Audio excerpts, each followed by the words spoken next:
Greetings, greenhouse people. I'm your host, Bill Calkins, and in an effort to provide this information in any way folks choose to consume it, we are releasing it in video and podcast formats. For this episode, I am joined by two awesome guests who I've known for a long time, and I'm really excited to talk with them about an important topic that's really important for our entire industry. First, Susannah Ball. You might recognize the name. Susannah is the fourth generation owner of Ball Horticultural Company and has led the company's sustainability efforts for a while now. How long? About 5 years, I think. Yeah. About 5 years, amongst all sorts of other roles and responsibilities in our different global companies. And also joining the podcast is my buddy, Seth Reed, who recently assumed the role of Global Sustainability Manager. How long have you been in this role? 5 months. Yeah. Like So 5 years, 5 months. Yeah.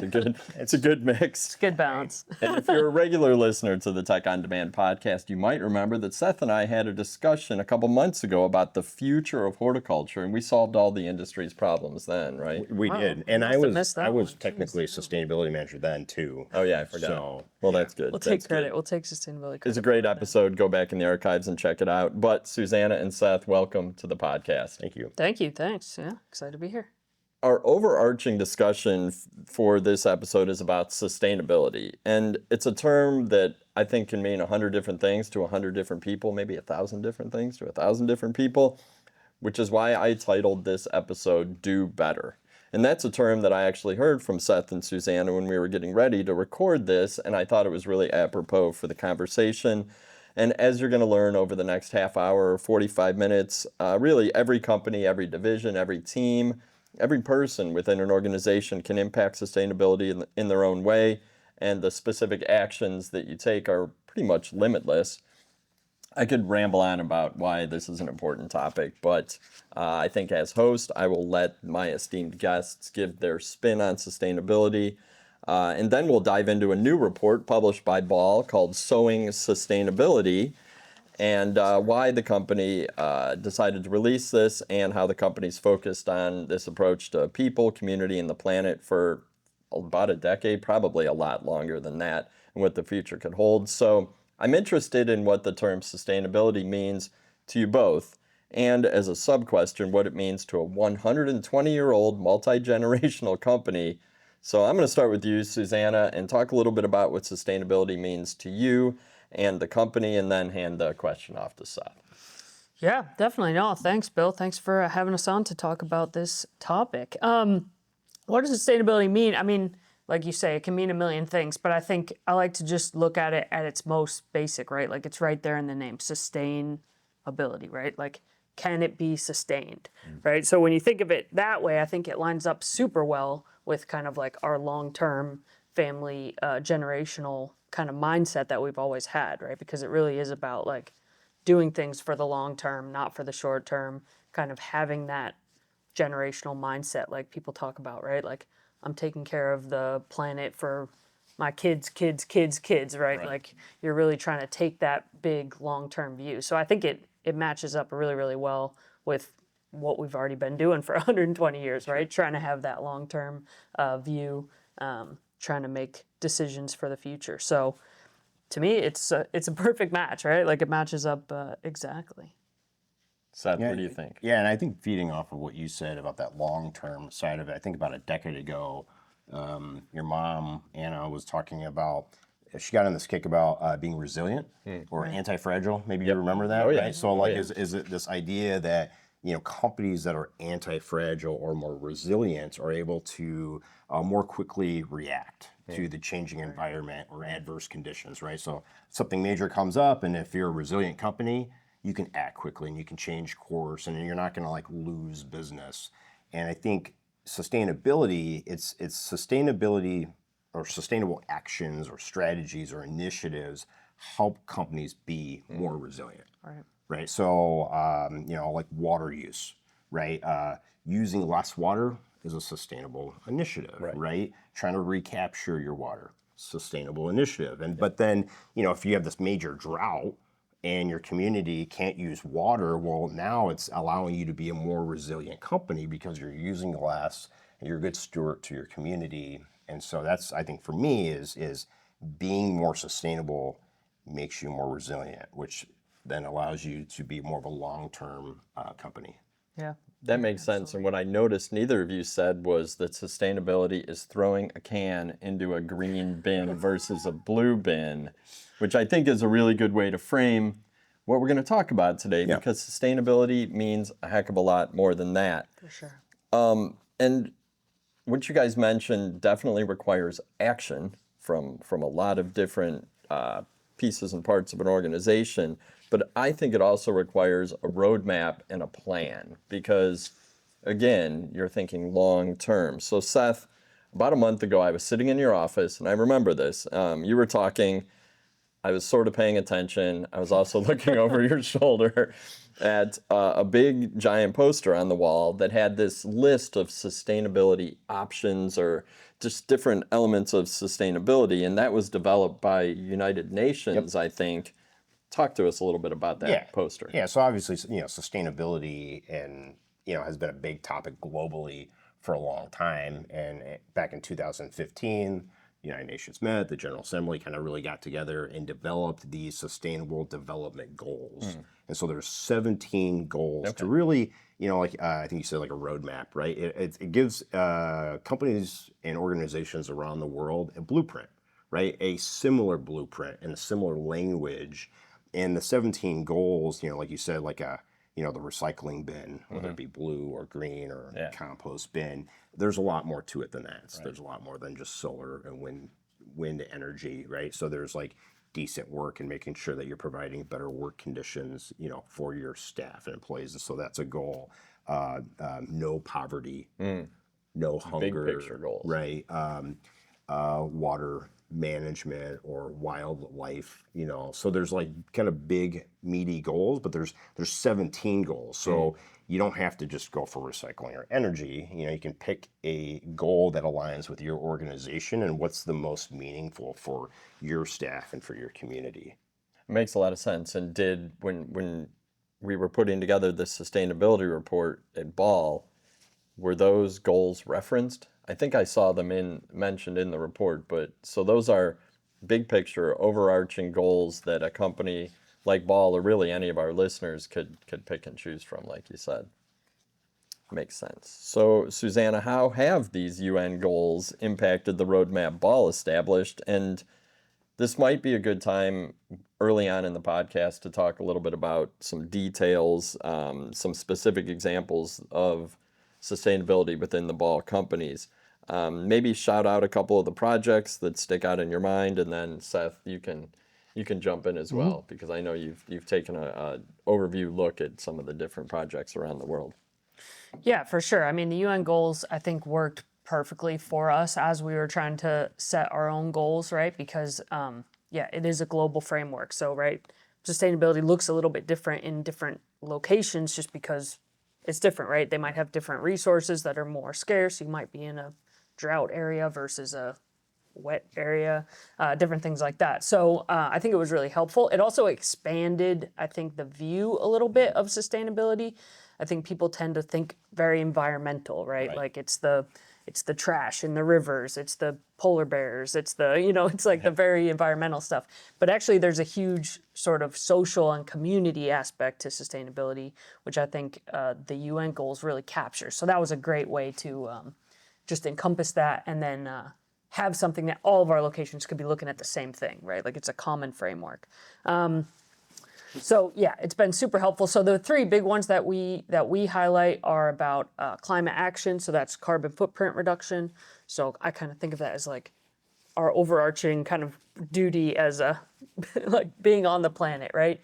Then we look at the social side, so looking at wages, benefits, and then the community side, which is kind of like on a local level at every location, are we taking care of the community, both the people in the community, but also the waterways, the waste, all that kind of stuff. So, so some examples, I mean, there's a million examples. You should read the report if you want to learn the examples, but no, some good ones that jump out, I think. The community ones, I think, for me, are always really powerful. So we have a lot of locations where we're trying to do more outreach in the community, especially with kids, like school kids. So like we have Seed Your Future here in the U.S. Here in West Chicago, we have the high schoolers that come through every year. But we've kind of replicated that in a lot of different areas, which I think is really exciting, and it's a really cool way to expose kids that are, maybe in a rural community that don't get exposed to like science and research and all this really neat stuff that we do. I think that's super rewarding, super good for the kids, but also like so rewarding for our staff that can like show what they're doing and what they're excited about. So Kids tell parents. I've always learned that Yeah. is kids come home and tell their parents what they saw. So you're really covering a lot of bases. yeah, with it's very something like very that. cool. Well, all the just the research about like plants just make people happy, reduce stress, and for kids to be able to like play with soil, and play with plants and exposes them to our world, I think and the fact that, like you said, like so many, I think like 70-80% of our locations probably. have Yeah. like a thing that they're doing, and I've been seeing customers, and so I think it's an industry thing. Is just like how do we get more kids involved with plants? Yep. Yeah. I like that That's one. awesome. About some others. Some others. So Bill, you did a podcast not too long ago about plastics and bioplastics, and so one of our locations, Ball Brazil, they do plug production and liner production for their customers in that area, and so they were looking for ways to reduce their plastic tray use, and so they deliver to majority of their customers via their own trucks and their own delivery people. Yeah. And so they implemented this reusable tray concept, and I think what's really interesting about it is they brought it into like the very being of who they are, right? So they have reusable trays. The truck drivers know what they are, and they're having conversations when they're delivering the plants, and then they pick up the used trays. Okay. The salespeople, when they're working with them and building their orders, there's that conversation. Okay, we're going to deliver these trays, and we're going to pick up the trays. They have systems, and they analyze like, okay, are we getting all the trays back from this region versus this region? So I think that what it shows is it's a great initiative, but for initiatives to really be impactful, like it has to be a company thing, right? Right. Everyone has to be involved, and so that's what really struck me as a really great example. I like that one. Any others that come to mind? I think water, like we've already talked about it like a bunch of times just in the past few minutes, right? But water is definitely like a something that keeps me up at night, right? Like availability of water is stressful. So at Darwin, Columbia, they've been kind of on a 5-year mission to reduce their water from their wells, from their aquifers, and go to rainwater. So every year they try to either build a new reservoir or expand their reservoir. I think they're up to 80 plus percent. 88% or so. There we go, 88% of their irrigation and all of the water that they use on their farms now comes from rainwater that they've collected. So it's just it gives you like a peace of mind, right? If you have 6 months worth of water like in a big hole out back, all right, like that's a good feeling, right? You're not running any risk, so that's always a good one. Well, can we do a fourth? Yeah, go for it. I know you're only supposed to do things in threes. Yeah, so threes, right? Bring it forth. So someone will forget this one or forget one of the other ones. But so with the water one, Ball Chili, Yeah, so super they good one. are in this like massive 10-year drought, and so then like the public was like, oh, plants are bad because they're like using water and we don't have any water, and so the leadership was like, oh man, we got to change things up. We can't just keep offering the same things. People were like, oh, we can't use these things, and so they went to more drought tolerant plants. Okay. They started producing a plug size like a deep 50, Yeah, I think it's is like a deeper one versus a more shallow one. And so then that allows you to like access water at a deeper level. They started kind of promoting more native plants. They started doing like more like rock garden or gravel gardens. So gravel garden, you plant the plug, you put gravel on top, and then it greatly reduces weeds. Okay. Weeds use water. And so then they also worked with local municipalities like, hey, here is a different style of gardening using a different palette of plants, so that way you can still have plants in the landscape, you can still have beauty, you can do all of the great benefits of plants, you just do it differently. And so I thought that was really admirable that they're looking, and I think it goes back to resilience, right? Like, all right, how are the environment, how's everything changing around me? How can we do things differently to meet the needs of our company? I like that. And it also goes back to what you said about communication, the fact that they're doing it and then talking to the municipalities, kind of overcoming that hurdle, that negativity, and having some PR that, plants are good. We're working on ways to make it, less impactful to the, in a drought condition. I really like that. All right. I know that Ball has made a lot of investments to support most of these initiatives that you guys talked about. I'm also aware that some sustainability projects that companies pursue actually reduce cost or are cost beneficial. And Ball's a business, like most entities in our industry. So I have to ask this question, or someone else will. How do the investments in sustainability impact the cost of running a business? And Susannah, I'm going to let you tackle this one. Oh, good. So maybe talk a little bit about how benefits and payback can be calculated, not like from a accounting point of view, but yeah, how does investments like this impact just running a business cost? Yeah, absolutely. I mean, I think I do truly believe, right? Like making these investments in sustainability is the cost of doing business. Like I just think that's where we are in the world right now. But when you say that, right, there's all different types of sustainability, right? There are ones that actually are savings, right? Sure. Where you have a really fast payback and it goes on to save you money for many years, right? Solar panels is like the classic example of that. It's super easy to calculate it. We actually had a solar array that we put up in Venhausen in the Netherlands that was less than a 2-year payback. Oh, wow. And the Netherlands is not sunny, No. right? Like if you've never been, not known for their sunshine. So, that's a great way to save money in sustainability. And then there are ones where, you do have to spend money, right? We're working right now down at Linda Vista on a big water treatment project. It's like a 3-year project. It will cost money, right? But it's going to avoid us a lot of headaches in the future, and it's getting us prepared for regulations that we need to comply with, right? So it's like, you got to do it, right? But then I think some of the more interesting ones maybe are the ones that are a little bit less easy to calculate, right? You talk about a lot of the social kind of initiatives that we have, social benefits. So at a lot of our farms, for example, we have medical staff there to help people because it's a rural area. It's hard for people to get to the doctor. So we'll have medical staff on hand, which is awesome. It's a huge benefit. We might look at, should we add another nurse?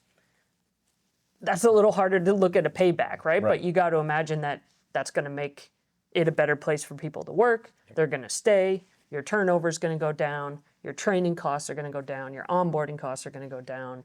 Your quality is going to be better because you have more experienced workers, right? So it's a little bit hard to put a pencil to paper on some of that, but it's definitely makes us a more resilient company moving forward. So I think there's a big mix of kind of what investment looks like in sustainability. Yeah, and I think there's almost what's the cost of not doing some of these things. Exactly. So I mean, you hit on a lot of things, but in compliance side, Right. Like putting watching what you're putting back into your water stream, right? And it's thinking customers around the country and even small grower retailers where you're not necessarily looking at, you're so focused on producing a great plant, that looks good that someone wants, and are you looking at all the places that your water's going to? And sometimes it's an accident, right? Sure. You got your fertilizer, you have some chemicals running off, and then, it's going somewhere, you didn't realize it, city shows up, here's a $50,000 fine that you're not prepared for. Right. So there's a compliance aspect to it. I think the other aspect when we look at, the staff and employees, what's the cost of losing someone really great? If anyone has ever tried to hire someone in the last 5 years, someone really good, it's really hard to find. And I think generally sustainability, whether you're pro sustainability, right?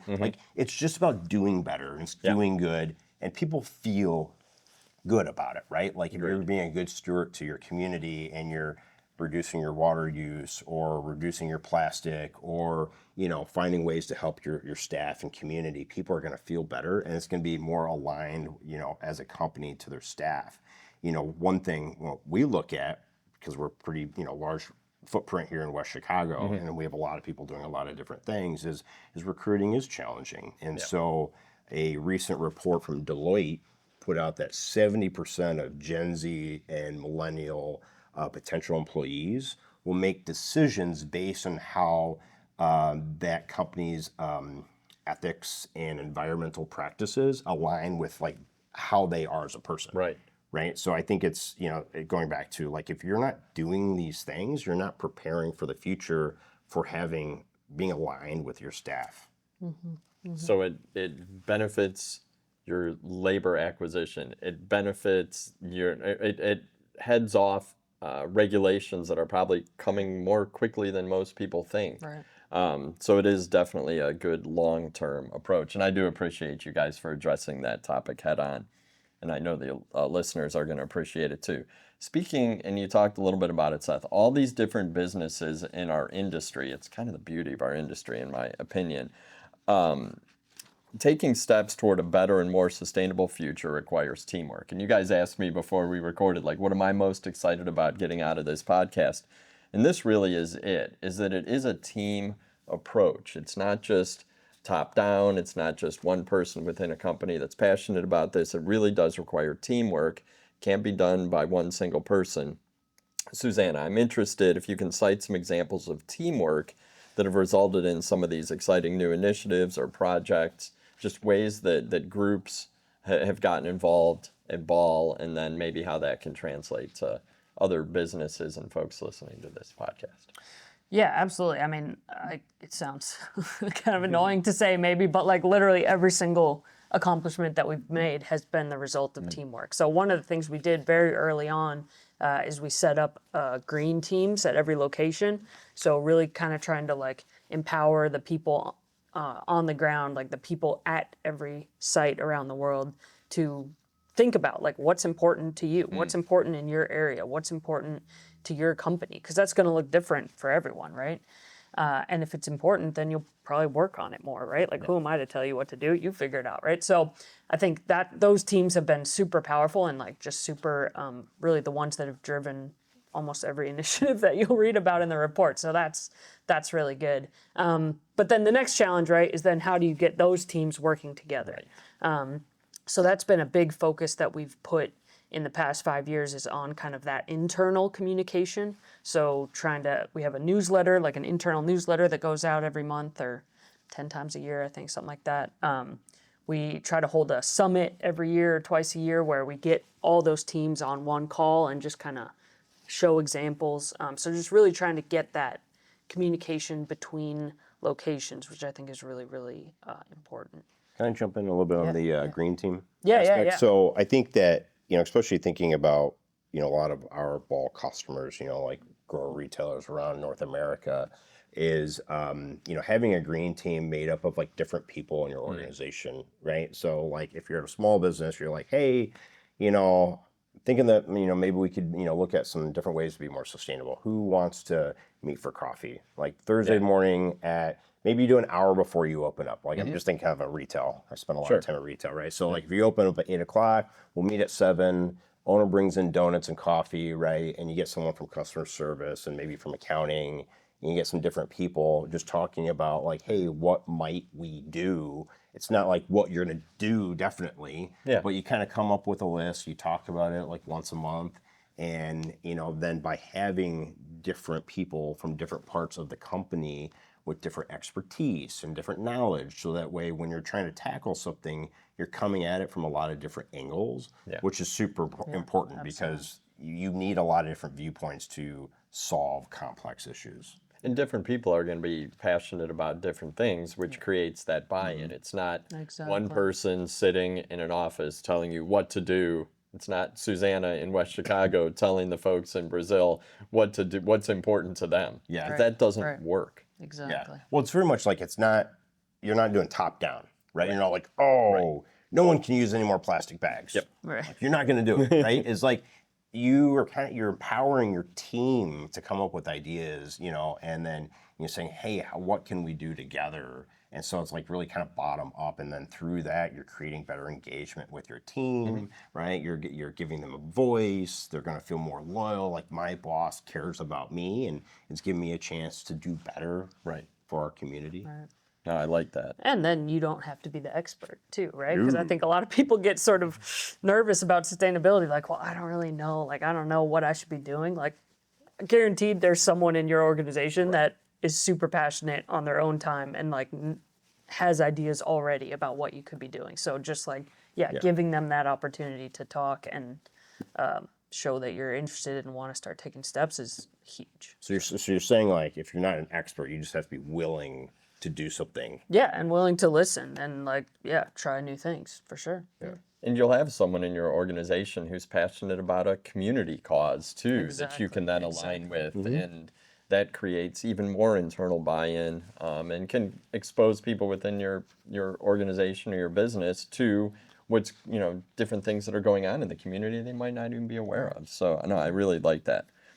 Ball is a global company. We talked a little bit, we've talked a lot about projects going on around the world and the UN sustainability poster, which is very global. How has this being a global company influenced our approach to sustainability? And Susannah, this one's all yours.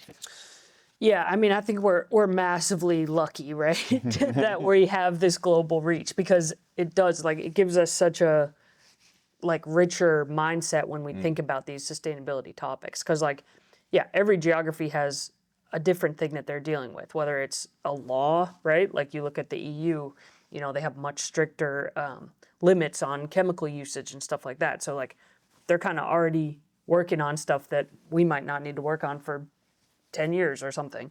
And then you also just look at resource constraint. Like we talked about Chile, right? Yeah. They came up with this idea around the drought because they had a drought and they had to face it.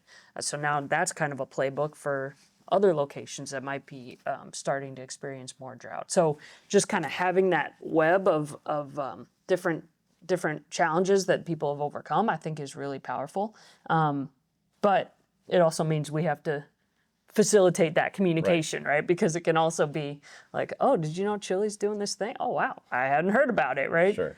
So I think that puts a part of the burden on me and Seth, is to sort of try to be those communicators. And that's a big driver behind the report, is just sharing these stories so that, external people can see it, but also internally. Like, that's kind of our goal in the report, is like read through it and like, wow, I could do that at my location, whether that's Ball or a garden center or a plug grower, anyone. So For sure. Well, that's a perfect segue to my next question, which is about this report. And I did read the report. I do know the projects that are going on. Okay. What does page 12? What is Talk about Ball Seed Technical Services. you are so correct. Wow, that was awesome. So let's talk a little bit about the report. It's in print, it's online, it's being shared pretty widely. I did, we were talking, I remember we printed one of these like 10 years ago. I remembered it was blue. 2008 and 2013. Okay, but I think Ball hasn't been extremely vocal externally about such a range of projects and the things that we've heard about. So why the report and why now? Yeah, great question. So why the report, we'll get into. There's a lot of reasons for the report, but why now? We have a board member who is very active on sustainability. He has his own family company, and he's kind of like led them through this really kind of sustainable. Anyway, that doesn't matter. Anyway, we have a board member who's very passionate about sustainability, and one of his mottos, he calls it "Be, Do, Say." Yeah. So it's a little bit like crawl, walk, run, right? Mm-hmm. It's like first you have to be this mindset, right? Like you have to kind of have this like belief that sustainability is the way to go, and then you have to do it, right? You have to start taking all these actions, and then you can kind of start to talk about it, right? So that's kind of his like very kind of humble sort of, Well, it's a journey, really, and you can't do it backwards or it's really fake. Right. You're like, we're awesome. And then, oh, shoot, guys, we should do something.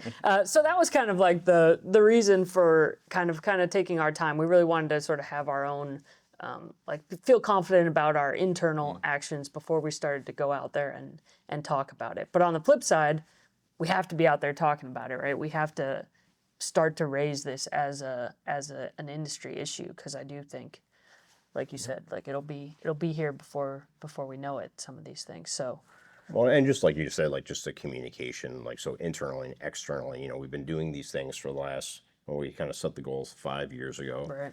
And so we've, so I came in 5 months ago, Right. right? And so a lot of challenge, a lot of companies have. You didn't come into Ball 5 months. Oh yeah. I've been here for a while. Fair enough. Almost 2 decades. 2 decades. Well, not yet, but like You were a yeah, child. I was. No, it's fine. Sorry, I digress. So, a lot of companies, so someone might be watching this or listening. They're like, oh, I want to be more sustainable, and it's not quite aligning with their leadership, right? So they got to go in. They got to like try to convince them. And if that's you, reach out to us, right? We can have some great conversation. Absolutely. But when I came in, Susannah already kind of laid a lot of groundwork, and a lot of the companies have bought in, right? Like they, or all the companies that are locations say, okay, we need to be more sustainable. We're going to work on these goals, and so people are engaged. But what we want to do with the report is share those stories that we hear, that Susannah was hearing, so that way everyone's like, oh wow, that's really interesting. I didn't realize that this was going on with Chile. And might I do that? Or I didn't realize that Brazil was doing this. Might I do that? Yeah. And so I think that's been an important piece, as a little bit of a celebration, a little bit of idea sharing internally. But then externally is, we do want it to be a conversation starter, right? Like sustainability as a whole is super complex. And we talk about like how you need a lot of different minds on it. And so, with this is it is public, it's out there online and podcast or vidcast. Yeah. Sure. Call it what you Yeah. So, but, we want to have that conversation. So if people want to reach out to us, we want to have these conversations on like what is the future for landscape, for nursery, for greenhouse, and what place does Ball play in that? Yeah, and I think it's really about inspiration, right? Like we said, sustainability it's a huge topic. It's a messy topic. There's no like one way to do it.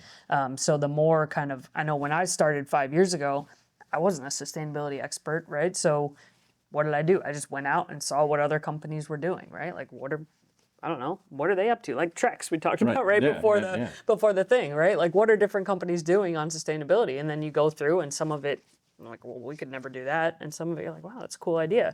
So I think kind of that's how we got started. And so I think there's a certain amount of like kind of pay it forward, right? Like we want to now inspire other people based on what we've managed to do to get their own ideas and start taking their own action. Yeah, and hopefully, people can go through the report and, like literally circle the things oh yeah, we could do some water capture, or, oh, we could reuse plastic, or, oh, we could, like they could literally just circle things and talk about it like as a company, like, hey, let's copy this, right? Yeah. Why you reinvent the Please, wheel? Like, please do. Copy Yeah, it, exactly. duplicate it. If you Yeah. need more details, we'll hook you up, Absolutely. because we want to, help other people. And it's broken down into products, people, and planet, which every company in our industry sells products, has people, and we are the green industry. So we should be caring about planet. If they're not on our planet, I would like to know. That'd be pretty cool to see what was happening on It could be any planet, I think, technically. whatever planet you're on. Protect that one. Yeah. So as we wrap this episode up, I'm really, really grateful that you guys agreed to join me and talk about sustainability and really just the importance of doing better. And I always ask this question at the end of every podcast: what have we missed? So I'm interested if anything that we wanted to talk, that you guys wanted to talk about that we didn't. And then what's next for Ball? Because this report and what's been done over the past 5 years, I would wager that it's probably more like decades, isn't the end. It's really just, this is an ongoing initiative for Ball. So what have we missed and what's next for Ball? Seth, I'll start with you. Yeah, I think, wait, which questions first? Well, it could be what have we missed or anything you want to reiterate, any great I words got of one that wisdom. we missed real quick, okay. just to All right, good. just Since to I throw was it in like- there. Yeah, Okay. is certifications. We didn't talk about that at all, but that has been a really, really important tool for us as we've worked through this. Is choosing a certifying body, aligning yourself with it. It's an awesome education for your staff, for you. It keeps you accountable, right? Like you got to check in. So I would just give a huge shout out to to certifications. We've been working with them. We list them It's on too. page Yeah. 4. There you go. It's on page 4. Early. Yeah. But yeah, I just wanted to mention that because it's especially like if you don't know how to start or where to go, it's an easy roadmap. Like Okay. it'll tell you exactly what to do and what you need to be hitting. So sorry. No, I like that. That was really good. Thanks. Yeah, I I just think we missed any came other to thing me. I was really like, oh my gosh, quickly. we didn't talk about that. Yeah. Gosh, I'll have to give it some thought.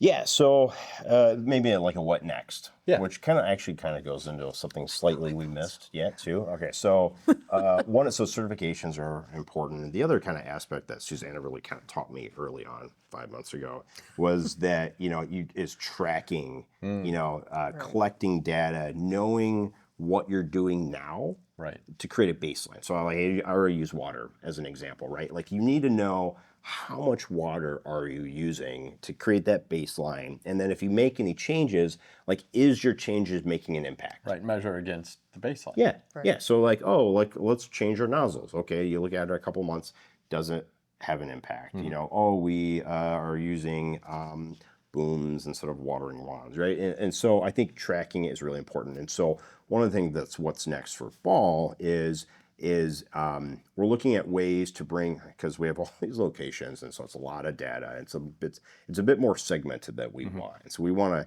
kind of have a dashboard and bring it together. And from there, it'll create greater visibility and transparency internal. Yeah. Right. So we can say, oh, okay, here's where we're making a lot of progress because it's like the information's right there. You got the data, you got the green check, you have the yellow circle, and you got the red X. I'm making that up, but like you have like progress, and then so I think that'll help. So that way we know where we stand and where we need to put more effort, or like maybe even just like low hanging fruit. Right. I like that, yeah. Because dashboards, and we use a lot of dashboards at Ball to track things. It's a peek behind the curtain. Yeah. A lot of dashboards, and I think it's because... A lot of information. I suspect it's because plant people aren't always numbers people, so it's like You really gotta nice to have kinda, a yeah. snapshot. But what it also does is it gives you a quick look each morning or each week at how you're doing on something, and it makes sense. It's sustainability would fall right into that. Yeah. I hadn't thought about that. Well, and I do think sustainability, right? Like it is, it's a good way to make sure that you really are having an impact, right? Like, and this is not just at Ball, but like in sustainability in general, right? Like it's easy to say like, oh, this is a green product, right? But okay, like is it really, yeah, it's easy to make a claim, I guess. So yeah, I think the tracking and the reporting is really important, and we're gonna have to do it in the future, right? Like this kind of reporting and data collection, I think will be required at some point. So the faster that we can kind of get it organized and have a plan to do it is really good. Well, and it's cool that a family-owned private business is doing that, because you're not doing it to answer to to investors. You're not doing it to generate more venture capital money or do some sort of Wall Street report that requires it. So I applaud Ball for doing But it that. does really, it empowers that communication, right? So instead of saying, oh, we're saving some carbon, we can say, oh, we've reduced our carbon by 25% by doing these. And then it gives you a chance to empower your staff, employees, managers, like, hey, we're making progress by doing this specific thing. Right. We need to do more of that or less of that. Yeah. Yeah. Stay tuned for the next sustainability report, I think, because hopefully it will have a lot more of this like true data and like, okay, looking over 5 years, 8 years, 10 years, like what have we really been able to accomplish? Yeah, like numerically or however you want to say it. No, it's metrics. I like it. And within, other companies in our industry, folks listening, you can create that sort of dashboard approach or that snapshot of, the gains that you've made or the benefits that your sustainability initiatives have had. That's the perfect thing to share in that Thursday morning coffee and donuts meeting to really get everybody on the same page. I like that. I have a quick one missed. Oh, I know where you're going. Nice. Look at that. We have a Spanish version as well. Certainly, our industry has a lot of Spanish primary. Some of our locations are Spanish primary. You want to pronounce? You know Spanish? Can you? I'm gonna butcher it. Sembrando sostenibilidad. To be honest, that's a really hard word for me to say, sustainability in Spanish, but I've been practicing, so hopefully that was all right. But yeah, available English and Spanish in print and also digitally. yeah. Yep. Where do folks find these online? Yeah. Good question. Yeah. So they can go to ballhort.com. Yep. And then on the base, there's a little sustainability link. Would be a great place. We're going to put the podcast there as well. Yeah. So. For sure, and I'll put it in the show notes for Yeah. folks who want to. Yeah, and could you put like maybe our email address in the show notes as well? Yeah. I can do that. Could you? Yeah. So then, if anyone wants Reach to reach out. out to us, we Reach out. want to have conversations. Seth and Susanna are more than happy to talk to you, as are most folks at Ball. You probably ask your Ball Seed sales rep, and they're somewhat versed in the sustainability report as well, and can talk about efforts that folks in your local region or community are doing as well. And then maybe you can reach out and collaborate with other businesses near you. Yeah, and we would love to hear those stories too. Right? sure. We're not pretending to be the experts here. So if someone has figured something out that's cool and exciting, yeah, we would love to hear about it. So Excellent. Well, Susanna and Seth, thank you so much. I do appreciate your time. Sitting down and talking about this, it went pretty well. Didn't it? Yeah, I think so. thanks. I don't know. You're the hope so. podcast expert. What did it go well? You have to let us I know. feel like I listen to what the guests say. I mean, I think they're all great. Speaking of which, I'm your host, Bill Calkins, and if you like this installment, be sure to subscribe to the Tech on Demand podcast on your favorite app, Apple Podcasts, Spotify, just about all the major ones. You'll find more than 200 episodes now. This is yeah. We were trying to get this to be number 200, Are we but too? Timing it's didn't. be like well, 205 or something. It's pretty way above 200. There you go. There you go. We cover all sorts of topics, professional greenhouse topics, and follow Ball Seed on YouTube for hundreds of videos. We're releasing them just about every week now. So until next time, take care out there. Work on sustainability. Let it trickle through your entire organization, and you will see the benefits. Ciao. Bye.